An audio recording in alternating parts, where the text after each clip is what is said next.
welcome to my channel. My name is Leilani. You can also call me Lay. Today I want to talk to you about the dark romances I have been reading, specifically Mafia Romances.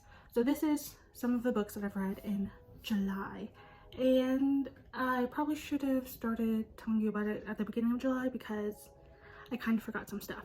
So the first one that was semi-forgettable is Joey. I gave this book a 2 stars, and I'm really upset because it's a lot of tropes that I like, right? So it's a mafia romance, it's brother's best friend, and it's bodyguard. And I'm like, all of these I enjoy. I've been reading a lot of mafia romances. But basically we follow around Joey, who is, I don't know, we'll call her like the mafia princess. And her brother's best friend, Max, is someone who is always like her guard, like her bodyguard, or is protecting her. So he's teaching her how to fight just in case anything happens. She develops a crush on him, or she's had a crush on him since she was a kid. And sooner or later things start getting steamy. I do want to say it was very bratty, very submissive, very like great banter between the characters. It's just, I like the first half better than the second half. Things just started getting repetitive, and it was mostly sex scenes. I'm okay with sex, right? But if it does nothing for the book, then it does nothing for the book, and it has done nothing for this book. Yeah, that's all I remember. That's all I have in my notes that I remember. I did say it was better than the first book. The first book was called Dante. I didn't really like that one. So if I would say read it at your own risk, you know? So the second book I want to talk to you is a reread on my part. I read it last time, or I read it for the first time last year, and now it's going on book Twitter again. And I just wanted to reread it. I gave this book a 4-star. It is the second book in the Maid series. And basically it is a mafia romance, but also federal agent. It is enemies to lovers. It is girl obsessed, boy obsessed. It is longing from afar, but also up close. It is sarcastic and witty, and I love it. I think this is my favorite book out of the series so far. We follow around a girl named, I think it's Gianna, and she is forced to marry this man who is a sucky husband, and she ends up partying a lot and getting in trouble. So she ends up in jail, and this federal agent has to go claim her and get her out. And they already off the bat don't like each other, but you could tell that there's chemistry between them. And then they don't even see each other until like a few years later, where I think she gets in trouble again. But basically it's a lot of snarkiness, it's just a lot of steam. I love it. I love this book so much. They are my favorite characters. But my notes, it says, honestly, the favorite book of the series. I really love the banter and how they connect with each other. And it is my second reread again, and I probably would reread it again. It's just so good. It's so good. Like, he's been obsessed with her for like 10 years or more. And I'm just like, yes. But it takes so long for them to be together, like years. I'm talking about like he's been waiting for her forever. So it's like a slow, not even, it's like slow burn for them to be together, but it doesn't even matter because you get to see them like develop as their own person and struggles within themselves. And it's just, it's so good. A book I just finished, it's called Nero. Nero. I feel like I'm saying it wrong. Like I need to hear somebody say it first. I gave it a 2.5 stars. So this is Mafia Romance. This is Obsessed. And this is very possessive. Like the man is very possessive. I said there were some funny moments that I liked. And then there were some moments where the characters were very soft with each other that I really enjoyed. But I did hate the possessive sections. There is one section where he's basically saying, like, because you're mine, you have to tattoo his name on her. And I don't like that. That's the stuff I don't like. I don't mess with that. Like, I like some possessive men in dark romances, but when you tell me I have to do something, like put your name on my body, automatically red flag, get away from me. But there is a scene in there that I really liked where, oh, I didn't even tell you what happens. So basically there's like this girl, she is broke, she is poor, she is struggling with life because life gave her the most shittiest, sourest lemons ever. And she's chilling at her house, it's storming at night, and she likes the storm so much that she leaves her like balcony open because she likes watching it and she likes hearing the rain. But she lives on the second floor, and this guy just cruises on in. Cop sirens everywhere, he's getting looked for. Cruises on in, sits down on the couch, eats some of her popcorn while she's watching Wizard of Oz, and he's like, this is my favorite show. And she's like, huh? And it becomes very boy obsessed. One of the funniest things in there is when they ended up having sex, and basically he's like, you're mine, and she's like, okay, whatever. So then he ghosts her, right? He just disappears. So she's like, whatever. She works at like a coffee shop, and he's about to come in. He comes in the next day to go like see her, but he doesn't want anybody to know he likes her because he doesn't want to put her in danger. But then he gets introduced, or like somebody he knows sees him in the coffee shop and starts talking to him. So he ignores her, and she gets upset because how are you just gonna have sex with me and then the day after you're just gonna act like you don't know me? So he texts her and he's like, just go along with it. So she gives him his food, and then this other guy who has a crush on her, he's a regular customer, he's in a band, he comes in and he's basically excited because he's got this new gig, and he's like, I'm about to give you these free tickets, but I need your number, right? So he could send her the tickets. So she gives him her phone, and then her man gets upset and he's like, did you really just give this man your number? And then she ignores it, and he sees her ignore it. So he gets upset. So he's blowing up her phone while she's having a conversation with this dude. And then he comes up behind the guy, texting her, and you hear her phone just dinging. The guy who's talking to her is oblivious. She's ignoring him, knowing she could full on see him having like a rage fit. And then he calls her, leaves her a voicemail, and's like, I'm getting off of work early. I'm gonna be at your house. And then the dude behind him's like, oh, do you need an order? And he's like, no, you go ahead. And I'm just like, girl, ignore him. Trash. But it's really funny. Anyways, I gave it 2.5 stars though. The next ones I read, these are 2 rereads. I read it last year. I read a lot of, Rena Kent is my favorites right now. I like her stuff. I like the story she comes up with. So I've reread Tempted by Deception and Consumed by Deception. This is book 2 and book 3 of this series.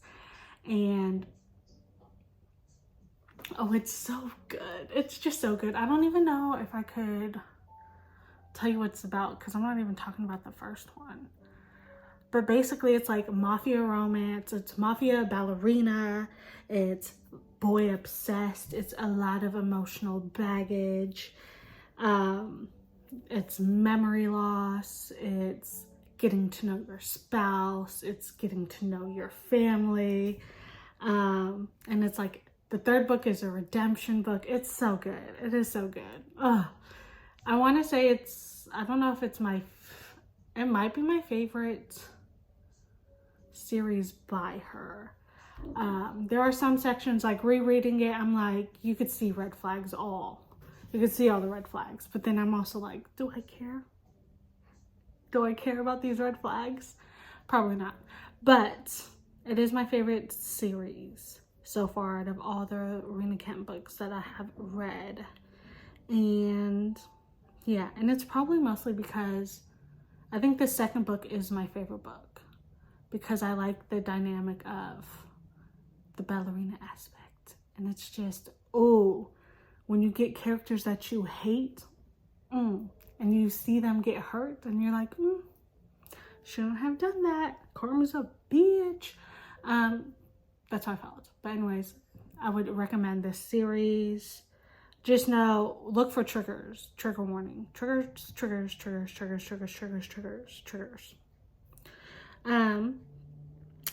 The next one, I gave it 1 star. I should have known. I got it honestly because of the cover. The cover is bad. But it's Mob Secret Twins, and it's a Russian mafia book. It's Secret Babies, and it's like love at first sight. Very forgettable. I can't tell you what happens. I gave it a 1 star, but I don't remember what happens, but I know I didn't like it. I said the characters were lacking chemistry. A lot of romance books have a happily ever after. I did not understand this happily ever after, and I did not like it. I said it was a very predictable ending. And there was a few editing mistakes in it. So when I was reading this, I'm reading it on Kindle Unlimited. It's you could see like strike throughs where people were editing and they didn't delete it from the book. And I was like, okay. So I just want to make note of that. And that's not why I'm giving it a 1 star. I'm giving it a 1 star because I didn't really enjoy it. But yeah, I like books. Right now I'm really enjoying books that have children in it, specifically kids that are like 5 years old, because they just downright honest.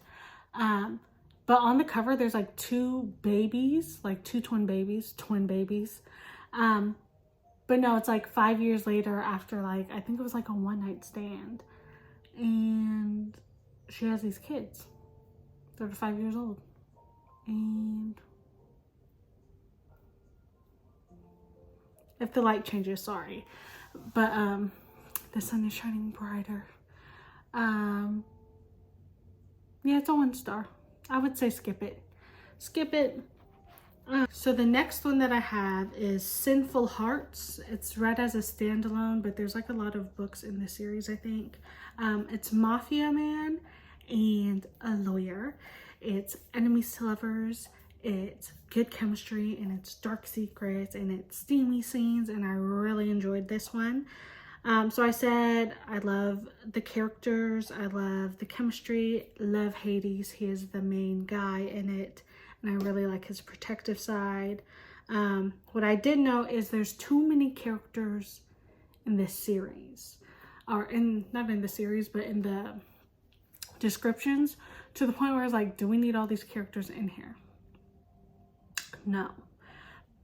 So there's this lawyer who basically works for different mafia people, and she has a dark past.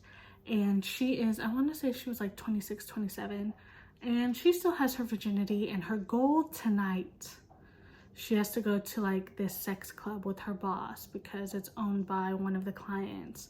And the guy's like, we're gonna have a talk in the club. So she has to go there, and it's like mask, anonymous, and then they have all these like rules and stuff. So she goes there, her goal is to have this meeting, and then her goal is to get laid. And you don't understand why, like it's a big deal for her to get laid. And then she sees somebody she hates, and who is also, he's not a client, but his brother is a client of their company. And they have like this enemies to lovers, cute, horrible banter with each other.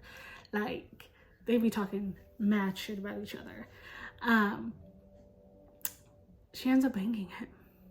And he finds out because he's like hooked. And he's not like, he's the type of man who's a playboy. And he was curious to know why she would have sex with him, because she stated like previously before she would never have sex with him. And then he finds out more about her past, and then he becomes super protective of her. I love this book. I want to read more of this series. I gave it a 4-star. Yeah, I think, is that all of the romance Mafia books I've read? I did finish this series a few days ago. It's called Diamond Devil was the first book, and the second book is Diamond Angel, and I gave them both 3 stars. I said I love the story concept, I love the banter.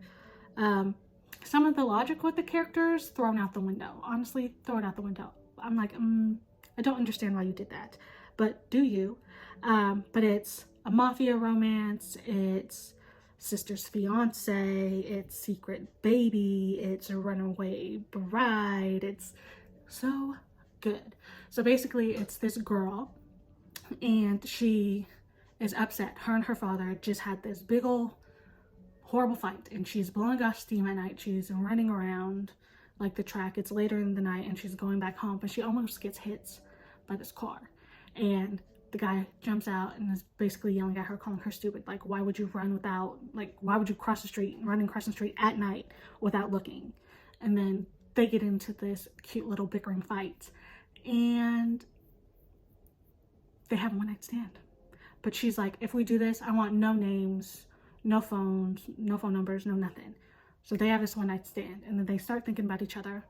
Both of them start thinking about each other. But a few months have passed. She ends up moving out of her family's house because she wants space to breathe, to have independence. And she finds out her sister is now dating this guy.